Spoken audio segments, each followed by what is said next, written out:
Hey, what's up, everybody? This is Brady Grove bringing you another interlude episode of Tap That, the official MMA podcast of RotoBaller.com. We got UFC 286, and actually, by the time this is out, that'll already have happened. But with me today is a very special guest. You know, I love the EKU Colonel Sports family. You've heard from Professor Jim Blair on this show in prior occasions. With me today, he is the long snapper for the Colonels. Give it up for Jonathan Duff, everybody. Jonathan, thank you for being here, man. Thanks for having me. I appreciate it.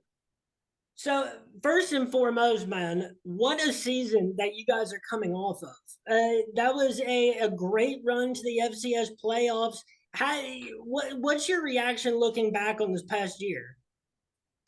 This past year was special. I think it really kicked off with just we faced some adversity early on, and then bounced back quick. We played well against Eastern Michigan.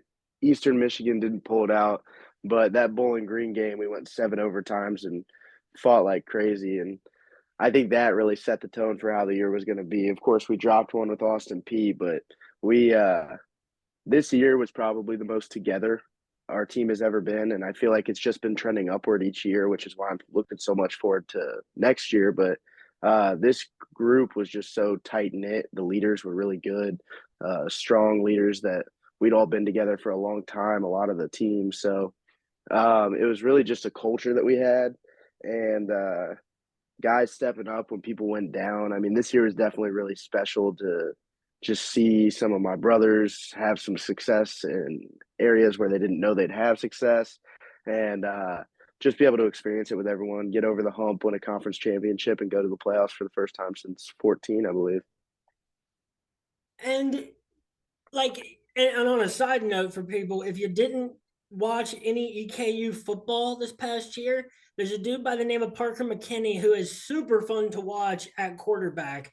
But yeah, you said those big games that you guys had against Bowling Green and Eastern Michigan. I think that is only further proof that the FCS is not that far separated from a lot of the group of five. And I think right now, if EKU was in the MAC, it's very possible that first year, that you could be flirting with bowl eligibility. I couldn't agree more. I mean, if you look, those teams weren't bad teams this season. They both went on to have successful seasons. And I know Bowling Green was in a bowl game, and they were fighting for the MAC title all the way till the end.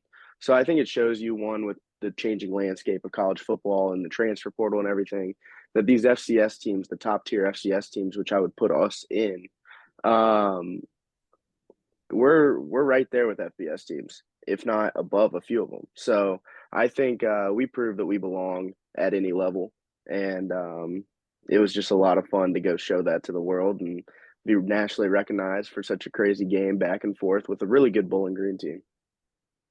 Oh yeah, like Bowling Green was one of the biggest surprises this year for teams that ended up bowl eligible because they had been a disaster for a couple of years, but they really turned it around. And Eastern Michigan is maybe the most reliable team every year to go 6-6 out of the MAC, which is such an up and down conference and back and forth. And but you mentioned that about we're talking about the what's between the FBS and the FCS. I want to get to that, especially with EKU. But first, the FCS playoffs. Let's just talk for a second about how great it is that that exists because it is so fundamentally different from the way that things are done at the FBS. And in my opinion, it produces a way better product. I agree. It's very different from the FCS or the FBS. Sorry, we have 24 teams in. You have eight people with buys, and then the other 16 battle out in the first round. We have automatic qualifiers with each conference champion gets an automatic bid, which is where we fell this year. We won our conference, and we were a combined conference with the ASUN and the WAC, and we got the automatic bid for both conferences. So I like the way they do it as far as it shows how much conference championships matter and how you need to win those to get advanced because once that happens, there's only so many at-large bids to go around. But we had a big selection show, watched it as a team, and I mean, I would say a lot of people tuned in this year to the FCS playoffs because it's exciting, it's good football, and just the way it goes, you never know. It's a little bit like March Madness, which we're in now. You never know. With 24 teams, anyone could come out on top. So it just so happened to be South Dakota State was just so dominant this year as the number one seed. But who's to say someone who snuck in couldn't win that? Because if you noticed, a lot of those games were real tight this year. So I like the way they do it. 24 teams. I think it's a great chance to show who's truly the best. And that, the games matter, and you see the difference in that when come bowl time, half of every roster is sitting out because they don't see any point in playing it. Agreed, agreed. That's a big thing now with the FBS level that I don't think you'd ever see at the FCS level because, like you said, it matters. I mean, the whole season, we don't have bowl games, so everyone's fighting all season. Every single game matters to be one of those top 24 teams. And when you get into that top 24, every game matters from there on out if you want a national championship. And that's the point where we're at now. Obviously, we lost to a really good Gardner Webb team in the first round, but now we're getting over that hump next year. We're working towards that, and we know we've learned over the past two seasons for sure that every single game matters because that season 2 years ago, if we wouldn't have dropped one less game, if we would have had one more win, we would have been in the playoffs fighting again 2 years ago. So it definitely is. It's a great way to do things. It's a great system, and what else could you want than to battle for your livelihood every week and a chance to go win a national championship even in the regular season? Yeah, and that Gardner Webb team too, they gave a ton of FBS teams fits. I think including Coastal. I think they took Coastal down to the wire. Oh, they did. They took. I know they played three. I'm pretty sure it was three FBS teams. They took them all to the wire. Liberty being one, I think, too. So, I mean, they were a really tough team. They had a great running back, great running game, and they played a really solid game. So, in terms of the new era of college sports, which has been ushered in by the transfer portal and by the NIL era, I feel like EKU has really, taken the right steps to come out of this in front of the curve and, to invest now when it's important to. And it's important in those moments that your athletics programs are coming through with success. And EKU definitely is. The basketball team's in the CBI tournament this year. You guys made the FCS playoffs. And so now that this is the state of college sports, did it change the way you looked at your own college football career? Then what view you came in with. You were scouted as like a 4.5 out of 5 long snapper. At one point ranked second out of the state of Ohio. I think like 39th nationally or 29th. So Yeah, you're you were heralded among long snappers coming into EKU. So what do you view as your current opportunities, and does it change how you're planning for your career moving forward? so first off, I completely agree with you that EKU has been ahead of the curve all along, and I think that speaks to our athletic department and our coaches and everything because they make sure we're educated on all this stuff with NIL and make sure that we're in the right direction and that we're not making any dumb decisions.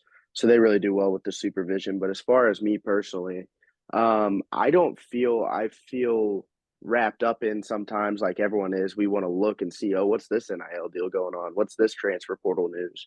But in the grand scheme of things, for me individually, I don't think it makes a huge difference for me because I was recruited before all this crazy stuff happened and the COVID year and everything. So I was already in the system when everything had happened. But I think the transfer portal is definitely something that's wild, and a lot of teams have reaped the benefits from it, including us. We've had some great players out of the portal, and I think it's a good thing because sometimes 18-year-old kids may not always make the best decision for their future. And so you might look back at it, they choose the wrong school and they'd be like, oh crap. And so I don't think it's a bad thing.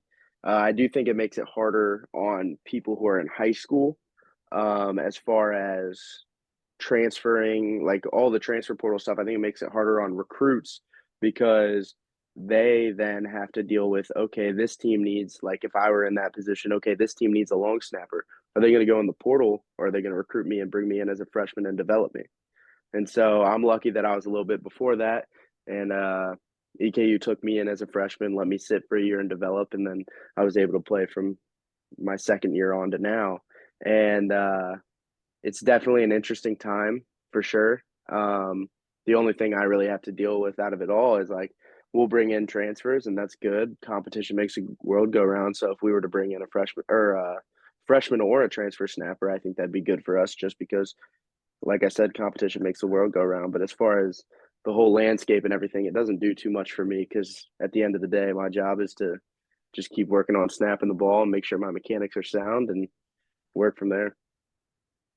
Well, so how do you evaluate your performance as a long snapper over this past year? And for folks that don't know, what are, some things that you try to judge or evaluate a long snapper based off of?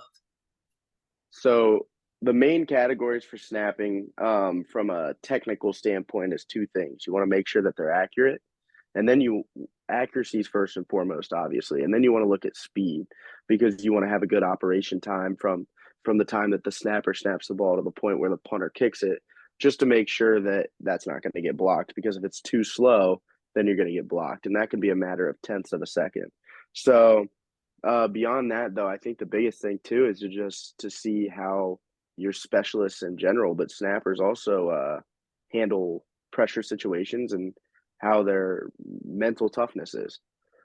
Because a lot of the game, I mean, when you think about situations where you get iced multiple timeouts before you go out for a game winning or a game tying snap, um, on top of that, just if you have a low one, don't come back and shoot a high one. You got to get out of your own head, and just each snap is a life of its own, and go do the thing that you've been training to do for so long. It's easy to get wrapped up in the game or whatever the moment, but I think the greatest thing for me that I learned my freshman year as I was the backup was how every play is a life of its own, and I think that helped me moving on. 2 years ago, I was able to get my first season starting in, and was able to be all conference at the end of the year. And then this past year, we had a solid year. Our kicker, Pat Nations, is outstanding, and Jeremy Edwards, the holder and punter, is real solid. I like having a big holder and punter for sure. It makes a big target, but he uh, he makes my life easier. And this year we won a conference championship and went to the playoffs. So uh, as far as me individually, I feel pretty comfortable and confident in what I've been able to do, but always see room to grow in for sure. And do you think just because of the high specialization of the long snapper position, do you think that that a higher percentage of long snappers and guys that are similarly situated end up falling through the cracks after high school and end up at smaller schools like at the FCS?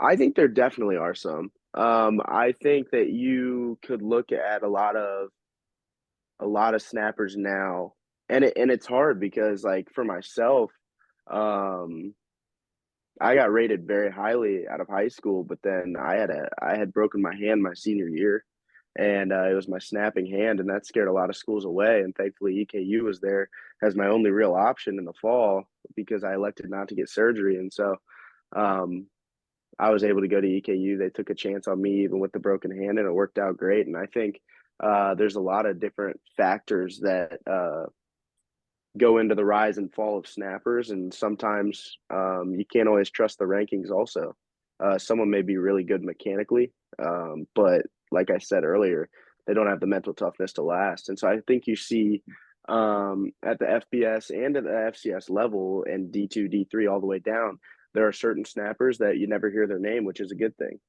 Smooth operation, they're going, but there are some snappers where um, you've seen some catastrophic snaps, and that's even happened at the NFL.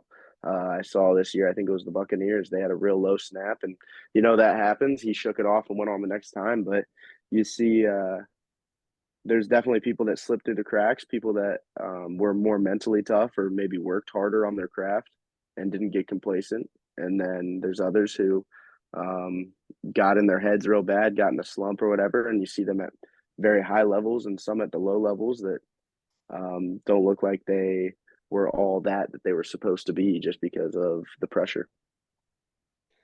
And so, with all this in mind, and the fact that their football is now American football is now more worldwide than ever. There's more opportunities in the United States because now we have two spring leagues that seem like they're poised to hang around. There's a ton of indoor arena leagues all through the country. There's fan controlled football, the CFL. There's even like a ton of professional football teams in Europe and internationally now. And now I mean, even something as simple but as big as ESPN Plus has kind of changed the way that athletes at smaller schools can get exposure to a wide variety of scouts. And not only that, there's a lot more scouting services. And now with the NIL, a lot more people are getting into the management aspect of it.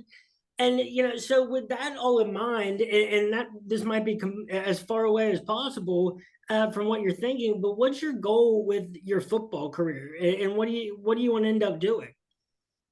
So for me, I've been playing football. Let's see, I've played my 13th season this past season, and I'm going to play out my eligibility here at EKU, and that'll be 15 seasons. And football, the reason I played it so long is because I love it, and I don't think there's any better game in the world. And so I love the fact that there's ESPN Plus now, and like you just said, all these different outlets and ways that it's grown, and all these different leagues.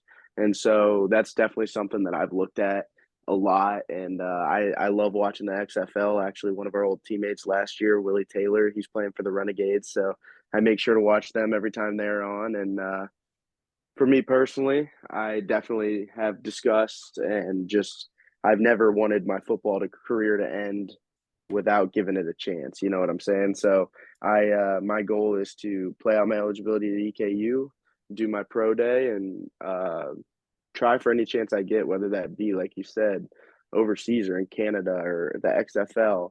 I think those are all really unique opportunities, and if the NFL weren't to work out, I would absolutely look at those because um, you only get one shot at it, and when it's gone, it's gone. So I'm gonna keep playing this as long as I can, and I'll definitely train once I'm done with EKU with my eligibility. I'll be sure to train hard that spring and give myself the best chance to keep continuing my career. Well, damn, Willie Taylor's having a good season for the Renegades. And that reminds me, folks, check out my XFL weekly betting article. Just came out one today, which is Thursday, but you're probably listening to this on Sunday. Um, so what do you think in preparation, for that eventual time where you explore any professional options? What are you looking to improve on the most in that time? So I want to continue to fill out my frame. It's something that I've been working on since I've been here at EKU. Just keep working with Coach Brown and Coach Greg, the strength coaches, and about my nutrition and everything, and just keep working on getting bigger, stronger, and with that, I can become more of a force in the coverage slash blocking game because as you move up to the pros, it's the snappers are asked to do a little kick step and block.